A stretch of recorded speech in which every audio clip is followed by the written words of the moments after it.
William Shakespeare កំពូលអ្នកនិពន្ធប្រលោមលោកដ៏ល្បីល្បាញបំផុតនៅលើពិភពលោក William Shakespeare ត្រូវបានគេស្គាល់តាមរយៈស្នាដៃនិពន្ធរឿងប្រលោមលោកដូចជារឿង Romeo និង Juliet និងរឿង Hamlet ជាប្រភេទរឿងសោកនាដកម្មរំជួលអារម្មណ៍ដែលលេចធ្លោបំផុតរបស់គេដែលមនុស្សស្ទើរតែគ្រប់រូបដែលបានសិក្សាភាសាអង់គ្លេសសុទ្ធតែធ្លាប់បានអានស្នាដៃរបស់ Shakespeare ឬយ៉ាងហោចណាស់ក៏ត្រូវតែធ្លាប់បានឮឈ្មោះរបស់គេនេះមកខ្លះៗជាមកខានបច្ចុប្បន្ន William Shakespeare មិនមែនត្រឹមតែជាឈ្មោះបុគ្គលប៉ុណ្ណោះទេតែវាក៏បានក្លាយទៅជាស្ថាប័នសកលមួយដែលមានអត្តសញ្ញាណពិសេសរបស់ខ្លួនមួយបែបព្រោះ Shakespeare ពុំមែនត្រឹមតែជាកវីនិពន្ធនៅក្នុងយុគសម័យណាមួយនោះទេប៉ុន្តែគឺជាកវីនិពន្ធដែលពេញនិយមនៅគ្រប់សម័យកាលដូចអ្វីដែលលោក Ben Jonson កវីរួមជំនាន់ជាមួយគ្នានោះបានពោលថា He was not of an age but for all time William Shakespeare កើតនៅក្នុងខែមេសាឆ្នាំ1564នៅទីក្រុង Stratford ប្រទេសអង់គ្លេសកាលពីក្មេង Shakespeare ចូលរៀននៅសាលា Stanford Grammar School និងរៀនសូត្របានយ៉ាងល្អ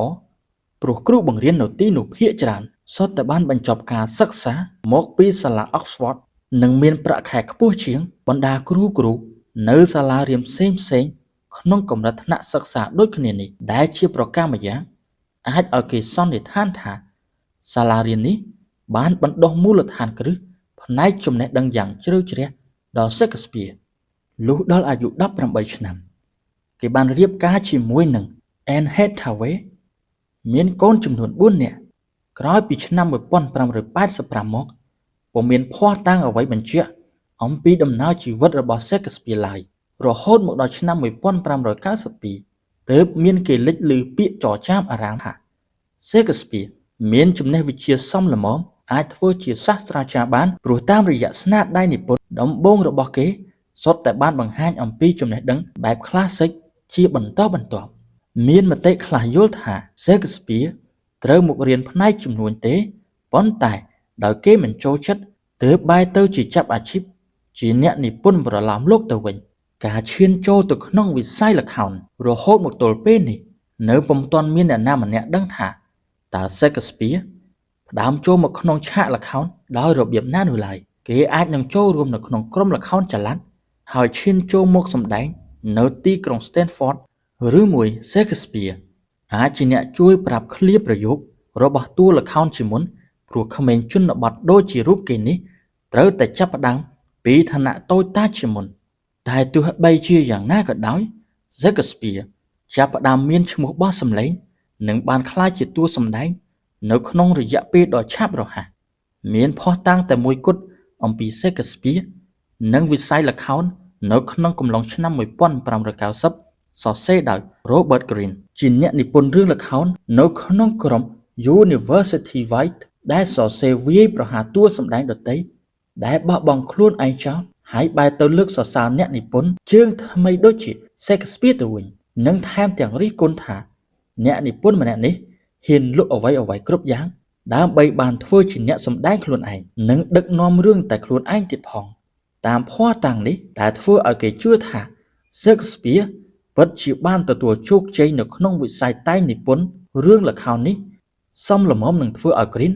មិនសូវសប្បាយចិត្តនោះឯងឆ្នាំនៃជោគជ័យនៅចុងឆ្នាំ1598ចាត់ទុកថាជាឆ្នាំដ៏សំខាន់បំផុតរបស់ Shakespeare មានការប៉ាន់ស្មានថាគេបាននិពន្ធរឿងល្ខោនចំនួន16រឿងនិងក្លាយជាអ្នកនិពន្ធរឿងល្ខោនដែលមានសមត្ថភាពខ្ពស់បំផុតនៅក្នុងប្រទេសអង់គ្លេសនៅក្នុងឆ្នាំដដែលនេះអ្នកសិក្សាស្រាវជ្រាវជាច្រើនមានជំនឿថាគេបានចូលរួមសម្ដែងល្ខោនជាច្រើនរឿងនិងបានចូលរួមសម្ដែងនៅក្នុងក្រុមល្ខោនដ៏ល្អបំផុតនៃទីក្រុងឡុងជាច្រើនឆ្នាំក្រោយមកគេបានផលិតស្នាដៃសម្រាប់តែរោងល្ខោនកណ្ដាលវាលដែលទើបនឹងសង់រួចថ្មីអាចដាក់ទស្សនិកជនចូលទស្សនាបានរហូតដល់ទៅ 3000 នាក់នៅក្នុងឆ្នាំ1593ជាឆ្នាំនៃជោគជ័យរបស់ Shakespeare នៅពេលដែលក្រុមល្ខោនដែលគេរួមសម្ដែងនោះដាក់ឈ្មោះជាក្រុម The Kingmen ស្ថិតក្រោមការឧបត្ថម្ភពីព្រះចៅ James និងជាអ្នកសរសេររឿងល្ខោនផ្ដល់ឲ្យក្រុមល្ខោនសំខាន់ទាំងឡាយក្នុងឋានៈជាអ្នកនិពន្ធរឿងល្ខោនបានធ្វើឲ្យ Shakespeare បានក្លាយជាបុគ្គលដែលមានទ្រព្យសម្បត្តិស្ដុកស្ដម្ភនិងទទួលបានជោគជ័យលើវេទិកាល្ខោននៅទីក្រុងឡុងដ៏ខ្ពស់ជាងគេបំផុតប៉ុន្តែក្នុងឆាកជីវិតផ្ទាល់ខ្លួន Shakespeare ត្រូវបានបាត់បង់កូនប្រុសម្នាក់ដែលទើបតែមានអាយុ11ឆ្នាំឯឪពុករបស់គេបានទទួលមរណភាពនៅឆ្នាំ1601ចំណុចពិសេសក្នុងសាច់រឿងនិពន្ធរបស់ Shakespeare គឺមានលក្ខណៈពុះពោជ្រាលជ្រៅតួអង្គនៃល្ខោនមានមនោសញ្ចេតនាអណ្ដែតអណ្ដូងហួសពីមនុស្សធម្មតាគេព្យាយាមធ្វើឲ្យសាច់រឿងស្ដែងចេញឡើងប្រកបដោយការស្រមើស្រមៃខ្ពស់ដើម្បីឲ្យតួល្ខោនរបស់ខ្លួនបញ្ចេញមនោសញ្ចេតនាយ៉ាងជ្រាលជ្រៅនិងមោះមុតបំផុតអ្នកអាចនឹងចងចាំតួអង្គ Hamlet បានយ៉ាងច្បាស់ក៏ដោយសារតែគេសញ្ជឹងគិតតែអំពីការសងសឹកហើយទម្ងន់នៃការគិតមានកម្រិតខ្ពស់ជាងរឿងសោកនាដកម្មដទៃផ្សេងទៀតហេតុនេះហើយទើបធ្វើឲ្យតួអង្គ Hamlet ក្លាយជាតួអង្គដ៏អស្ចារ្យបំផុតក្នុងវណ្ណកម្មអក្សរសិល្ប៍របស់អង់គ្លេសការសរសេររឿងល្ខោនក្នុងដំណាក់កាលដំបូងអត្ថបទល្ខោនក្នុងសម័យដំបូងរបស់ Shakespeare ច្រើនទទួលឥទ្ធិពលពីអ្នកនិពន្ធដទៃផ្សេងដូចជាបទនិពន្ធល្ខោនរឿងសោកនាដកម្មទទួលឥទ្ធិពលពីលោក Plautus និង Lilly ល្ខោនមនោសញ្ចេតនាបានទទួលពី Greene និង Peele ចំណែកបទនិពន្ធផ្នែកសោកនាដកម្មបានទទួលឥទ្ធិពលពីល្ខោនប្រភេទគំនុំសងសឹករបស់លោក Titus Andronicus ជារឿងដែលផ្ដោតទៅលើភាពឃោរឃៅដ៏គួរឲ្យព្រឺខ្លាចជាទីបំផុតហើយវគ្គនីមួយនៃរឿងសុទ្ធតែជារឿងសោកនាដកម្មដែលបានរៀបចំគ្រោងរឿងយ៉ាងល្អិតល្អន់បំផុតឆ្នាំដំណាក់កាលពង្រីកស្នាដៃរឿងល្ខោនប្រវត្តិសាស្ត្របន្ទាប់ពីឆ្នាំ1595មក Shakespeare មានភាពម្ចាស់ការលើខ្លួនឯងយ៉ាងពេញលេញហើយឈប់យកស្នាដៃអ្នកដទៃមកធ្វើត្រាប់ទៀតឡើយគេគឺជាបុគ្គលម្នាក់នៅក្នុងក្រុមអ្នកមានវណ្ណៈថ្នាក់កណ្ដាលដែលព្យាយាមគ្រប់គ្រងអំពីច្បាប់ទម្លាប់ផ្សេង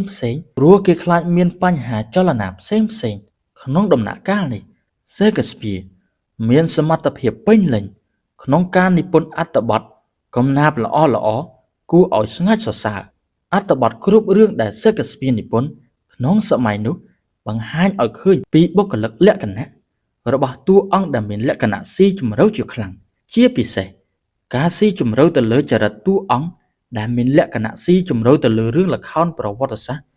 ដូចជារឿង The Life and Death of King John ដែលជាស្នាដៃនិពន្ធប្រវត្តិសាស្ត្រដំបូងបង្អស់របស់ Shakespeare បានផ្ដល់ការវិភាគគំនិតនយោបាយនៅក្នុងសម័យនោះ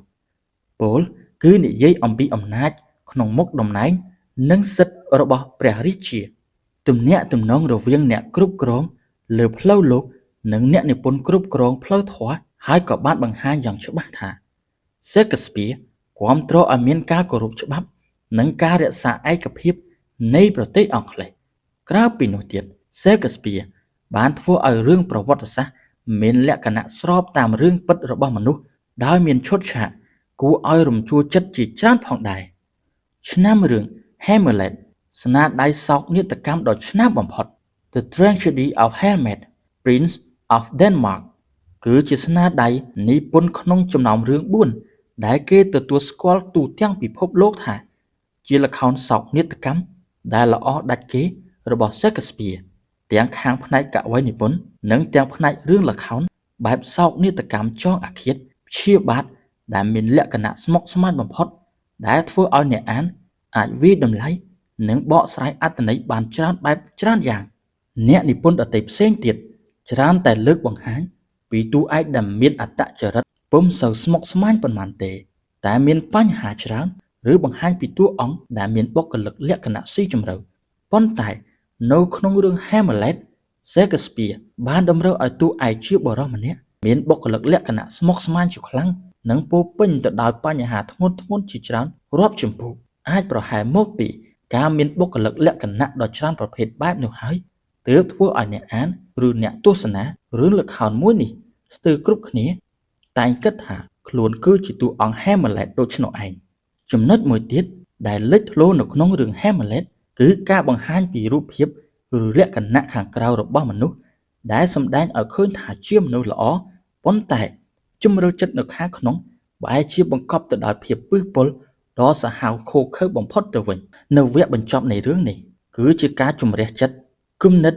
ឲ្យបរិសុទ្ធព្រោះ Hamlet ពុំមែនត្រូវស្លាប់នៅក្នុងនាមជាអ្នកសងសឹកទាំងស្រែកឈាមនោះទេតែគឺជាការស្លាប់ប្រកបដោយកិត្តិយសនៅក្នុងនាមជាមនុស្សម្នាក់និងដោយប្រឈមមុខទៅនឹងស្ថានភាពក្នុងជីវិតយ៉ាងក្តីក្លាហានព្រឹត្តិការណ៍សំខាន់កើតនៅខែមេសា ឆ្នាំ